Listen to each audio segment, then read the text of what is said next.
My name's Ed Snowden. I'm 29 years old. I work for Booz Allen Hamilton as an infrastructure analyst for NSA in Hawaii. What are some of the positions that you held previously within the intelligence community? I've been a systems engineer, systems administrator, senior advisor for the Central Intelligence Agency, solutions consultant, and a telecommunications information systems officer. One of the things people are going to be most interested in trying to understand who you are and what you're thinking is there came some point in time when you crossed this line of thinking about being a whistleblower to making the choice to actually become a whistleblower. Walk people through that decision-making process. When you're in positions of privileged access, like a systems administrator for these sort of intelligence community agencies, you're exposed to a lot more information on a broader scale than the average employee. And because of that, you see things that may be disturbing, but over the course of a normal person's career, you'd only see one or two of these instances. When you see everything, you see them on a more frequent basis. And you recognize that some of these things are actually abuses. And when you talk to people about them, in a place like this where this is the normal state of business, people tend not to take them very seriously and move on from them. But over time, that awareness of wrongdoing sort of builds up, and you feel compelled to talk about it. And the more you talk about it, the more you're ignored, the more you're told it's not a problem, until eventually you realize that these things need to be determined by the public, not by somebody who was simply hired by the government. Talk a little bit about how the American surveillance state actually functions. Does it target the actions of Americans? NSA and the intelligence community in general is focused on getting intelligence wherever it can by any means possible that it believes, on the grounds of sort of a self-certification, that they serve the national interest. Originally, we saw that focus very narrowly tailored as foreign intelligence gathered overseas. Now, increasingly, we see that it's happening domestically. And to do that, the NSA specifically targets the communications of everyone. It ingests them by default. It collects them in its system, and it filters them, and it analyzes them, and it measures them, and it stores them for periods of time, simply because that's the easiest, most efficient, and most valuable way to achieve these ends.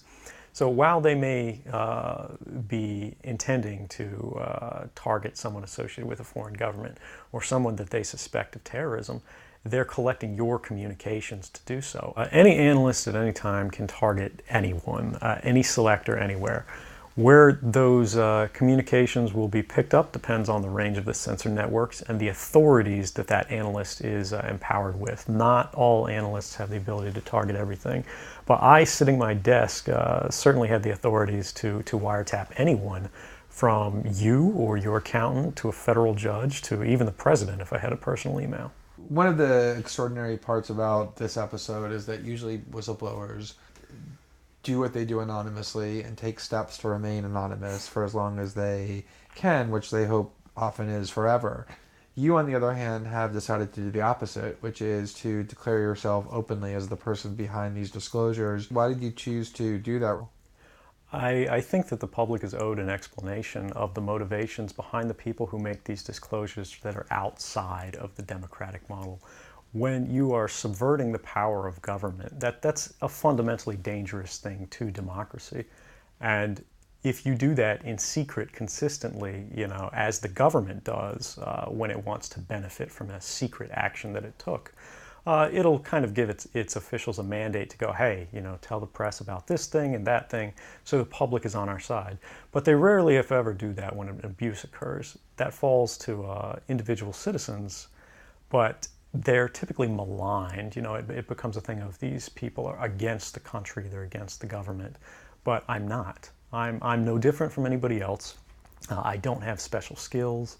I'm just another guy who sits there day to day in the office, watches what's happening, and goes, this is something that's not our place to decide. The public needs to decide whether these programs and policies are right or wrong. And I'm willing to go on the record to defend the authenticity of them and say, I didn't change these. I didn't modify the story. This is the truth. This is what's happening. You should decide whether we need to be doing this. Have you given thought to what it is that the U.S. government's response to your conduct is, in terms of what they might say about you, how they might try to depict you, what they might try to do to you? Yeah, I could be, rendered by the CIA. I could have people come after me, or any of their third-party partners. They work closely with a number of other nations, or they could pay off the triads, or any of their agents or assets.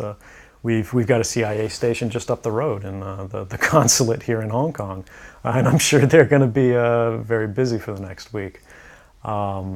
And that's a fear I'll live under for the rest of my life, however long that happens to be.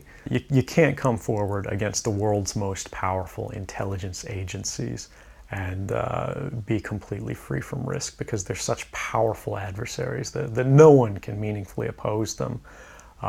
If they want to get you, they'll get you in time. But at the same time, you have to make a determination about what it is that's important to you. And if living unfreely but comfortably is something you're willing to accept, and I think many of us are, it's the human nature. You can get up every day, you can go to work, you can collect your large paycheck for relatively little work against the public interest, and go to sleep at night after watching your shows. But if you realize that that's the world that you helped create, and it's going to get worse with the next generation and the next generation who extend the capabilities of this sort of architecture of oppression, you realize that you might be willing to accept any risk. And it doesn't matter what the outcome is, so long as the public gets to make their own decisions about how that's applied. Why should people care about surveillance? Because even if you're not doing anything wrong, you're being watched and recorded. And the storage capability of these systems increases every year consistently by orders of magnitude, to where it's getting to the point you don't have to have done anything wrong. You simply have to eventually fall under suspicion from somebody, even by a wrong call.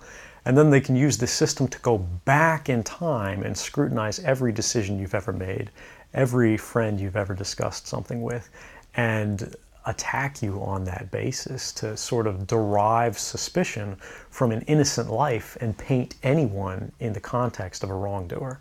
We are currently sitting in a room in Hong Kong, which is where we are because you traveled here.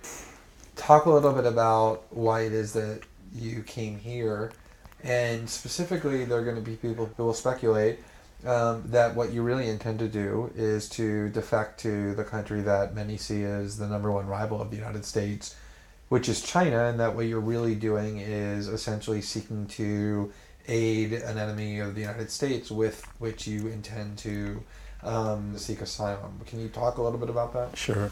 So there's a couple assertions in those arguments that are sort of embedded in the questioning of the choice of Hong Kong. The first is that China is an enemy of the United States. It's not. I mean, there are conflicts between the United States government and the Chinese PRC government, but the peoples inherently, we don't care. We trade with each other freely. We're not at war. We're not in armed conflict, and we're not trying to be. We're the largest trading partners out there for each other. Additionally, Hong Kong has a strong tradition of free speech. People think, oh, China, great firewall.